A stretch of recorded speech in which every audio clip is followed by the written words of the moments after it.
تحفظ مومنین، تحفظ مومنین، تحفظ مومنین، تحفظ مومنین، تحفظ مومنین۔ اعوذ باللہ من الشیطان الرجیم، بسم اللہ الرحمن الرحیم۔ میں ہوں آپ کا میزبان محمد واسع اور آپ دیکھ رہے ہیں ٹی ایم پی نیوز کی خصوصی رمضان نشریات حقیقت رمضان کریم۔ جیسا کہ آپ کو پتہ ہے کہ ہم آپ سے اپنے وعدے کے مطابق روزانہ آپ کے سامنے لا رہے ہیں خوبصورت علمی، ادبی، سماجی اور قوم و ملت کو خدمات پیش کرنے والی شخصیات کو۔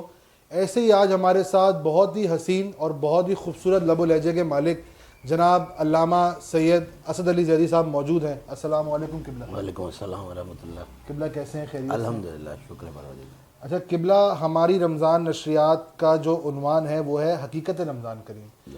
تو ہم آپ سے جاننا چاہیں گے کہ اصل معنوں میں قرآن اور اہل بیت کی روشنی کے اندر فلسفہ رمضان ہے کیا؟ اعوذ باللہ من الشیطان اللعین الرجیم، بسم اللہ الرحمن الرحیم۔ سب سے پہلے یہ اس چینل کی توسط سے اور تحفظ مومنین کی توسط سے پروردگار ہمارے تمام ناظرین کو اس رحمتوں اور برکتوں کے مہینے میں اس ذکر کے صدقے میں، قرآن و اطرت کے صدقے میں اپنی رحمتوں اور برکتوں سے سرفراز فرمائے۔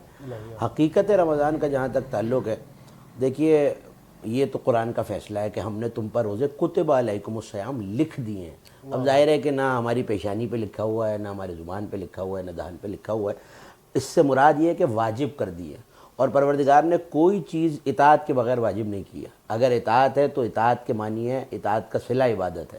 اس کا مطلب ہے کہ از اول تا آخر روزے میں جو کچھ ہے وہ عبادت ہے، ہر جز عبادت ہے، حتیٰ کہ یہ سحر و افطار، رزق حلال سے سحر کرنا اور رزق حلال سے افطار کرنا، یہ بھی عبادت ہے۔ واہ واہ واہ۔ بھوکا رہنا تو صرف یہ زبان کا روزہ نہیں ہے، شکم کا روزہ نہیں ہے، دہن کا روزہ نہیں ہے، یہ ہاتھ کا بھی روزہ ہے، پاؤں کا بھی روزہ ہے، آنکھ کا بھی روزہ ہے، زبان کا بھی روزہ ہے، اور اس اعتبار سے کہ زبان جھوٹ نہ بولے۔ حدیث موجود ہے میرے اور آپ کے چھٹے امام، امام صادق آل محمد علیہ الصلوۃ والسلام کی، کہ اللہ نے مومن کو 3 اشیاء دیں، اور اسی کا تعلق نہ صرف رمضان سے بلکہ 12 کے 12 مہینے سے پوری زندگی کا ایک فارمولہ، ایک منشور فرزند رسول نے پیش کیا ہے کہ اللہ نے مومن کو 3 چیزیں دی ہیں۔ ایک بدن الصحیح و لسان الفصیح و قلب السریح، اللہ نے صحیح بدن دیا۔ یہی ماہ رمضان ہے جو بدن کی صحت کا ضامن بھی ہے، سائنسی طور پہ کہہ لیجئے، علمی طور پہ کہہ لیجئے، یا عبادتی اور اسلامی طور پہ کہہ لیجئے کہ سر سے پاؤں تک بدن کی صحت کیا ہے۔ اور صحت سے مراد صرف طبی صحت نہیں ہے۔ اگر آنکھ گناہ پہ مائل ہے تو آنکھ صحت مند نہیں ہے، اسلامی روح سے صحت مند نہیں ہے۔ اگر ہاتھ زیادتی کر رہا ہے، ظلم کر رہا ہے، تو ہاتھ صحت مند نہیں ہے۔ اگر یہ قدم کسی ایسی منزل پہ جا رہے ہیں یا کسی ایسے عمل کے لیے بڑھ رہے ہیں کہ جو اسلام اور شریعت کے نزدیک مذموم ہے، تو پھر یہ قدم بھی صحت مند نہیں ہے۔ اللہ نے بدن صحت مند دیا، لسان الفصیح، فصیح بولنے والی زبان عطا کی۔ یہ فصیح بولنے والی ایسی زبان جو ذکر الہی میں مصروف رہے۔ واہ واہ واہ۔ تو اب روزے میں صبح سے لے کر افطار کی دعائیں دیکھ لیجئے، دعائے سحر دیکھ لیجئے، ہمارے یہاں مومنین پڑھتے ہیں، وظائف الابرار میں، مفاتیح الجنان میں، دیگر دعاؤں کی کتابوں میں دعائے سحر موجود ہے، جس میں از اول تا آخر ذکر اہل بیت بھی موجود ہے، پروردگار کی صفات بھی موجود ہیں، اس کی بڑائی اور کبریائی بھی بیان کی گئی ہے۔ اور اس کے بعد فرمایا قلب السریہ، وسیع، قلب الوسیع، معاف کیجیے گا، وسیع دل دیا ہے۔ پوچھنے والے نے امام سے پوچھا مولا کتنا وسیع؟ کا وہ پروردگار جو عالمین میں نہیں سماتا، مومن کے ذرا سے دل میں سما جاتا ہے، واہ واہ واہ۔ اتنا وسیع دل دیا ہے۔ تو یہ دل اللہ کی یاد سے، اس کی حجتوں کی یاد سے اور قرآن کی یاد سے خالی نہ رہے۔ اور جو ان تینوں کے ذریعے سے پروردگار کی خدمت کرتا ہے، محشر میں پروردگار بذات خود اسے جنت میں داخل کرے گا۔ سبحان اللہ۔ سر سے لے کر پاؤں تک اطاعت الہی میں ڈوب جانے کا نام روزہ ہے۔ واہ واہ واہ واہ واہ۔ بہت حسین فلسفہ بیان کیا، حقیقت بیان کری رمضان کریم کی علامہ صاحب نے۔ علامہ صاحب یہ بتائیے گا کہ رمضان کریم کے اندر آپ کی پرسنل مصروفیات بھی ہوتی ہوں گی، مجالس کا سلسلہ بھی رہتا ہے، ذکر قرآن کا سلسلہ بھی رہتا ہے، اس کے علاوہ جشن امام حسن کی ولادت کے حساب سے جو جشن ہوتے ہیں اس کا سلسلہ بھی رہتا ہے۔ تو آپ اس طرح رمضان میں اپنے گھر کو اور اس طرح کی مصروفیات کو کس طرح سے آپ مینیج کرتے ہیں؟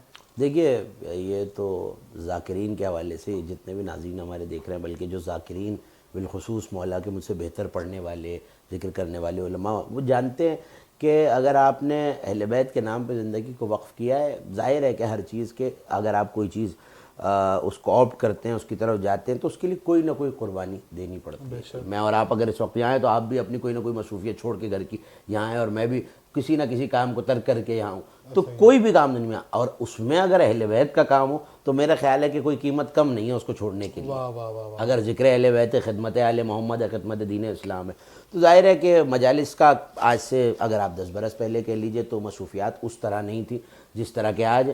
ایک وقت کے ساتھ مصروفیت بڑھ رہی ہے, دوسرا ماہ مبارک میں پہلے سیر و افطار کی مصروفیت ہوتی تھی اور تفاسیر کی مجالس کا بہت زیادہ انعقاد نہیں تھا, لیکن اب بڑھتا چلا جا رہا ہے. ابھی جہاں ہم تشریف فرمائیں یہاں بھی تحفظ مومنین کے زیر اہتمام بھی مجالس ہو رہی ہیں, اور درس قرآن ہو رہا ہے, قرآن و اہل بیت, قرآن و عطرت کا تذکرہ ہو رہا ہے. اور اس وقت میرا خیال ہے کراچی میں جس تعداد میں ہو رہی ہے شاید پورے پاکستان میں ملا کے بھی کم از کم مکتب تشیع کی حد تک اتنے دروس یا اتنی مجلسیں تفسیر کی نہیں ہو رہی ہیں جتنی اس وقت کراچی میں ہو رہی ہیں. اس کے علاوہ جشن ہے, پھر ظاہر ہے کہ جو پڑھنا ہے, میں کم از کم اس چیز کا عادی ہوں, اور یقیناً ہمارے بزرگان بھی اور علماء بھی, کہ جن چیزوں کو بیان کرنا ہے تو قرآن ظاہر ہے کہ لخلقۂ زبان تو ہے نہیں کہ میں اپنی رائے سے بیان کر سکوں, اس کے لیے وقت مطالعے کا بھی چاہیے.